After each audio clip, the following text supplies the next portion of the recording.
عالم اروائی عالم ارواح دے اندر اللہ پاک نے 1,24,000 نبیاں نو کٹھیا کیتا ہے، انبیاء کرام نو کٹھیا کر کے اوتھے وعدہ لے آئے وَإِذْ أَخَذَ اللَّهُ مِيثَاقَ النَّبِيِّينَ لَمَا آتَيْتُكُم مِّن كِتَابٍ وَحِكْمَةٍ ثُمَّ جَاءَكُمْ رَسُولٌ مُصَدِّقٌ لِّمَا مَعَكُمْ لَتُؤْمِنُنَّ بِهِ وَلَتَنصُرُنَّهُ قَالَ أَقْرَرْتُمْ وَأَخَذْتُمْ عَلَى ذَلِكُمْ إِصْرِي قَالُوا أَقْرَرْنَا۔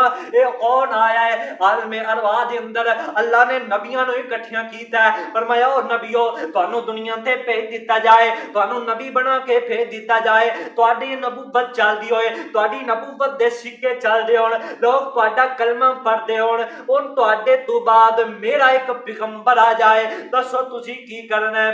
اللہ جی کی کرنا ہے؟ فرمایا اپنی نبوتاں نو بند کر دینا ہے، اپنی کتاباں نو بند کر دینا ہے، تسی اس نبی دے پیچھے لگ جانا ہے۔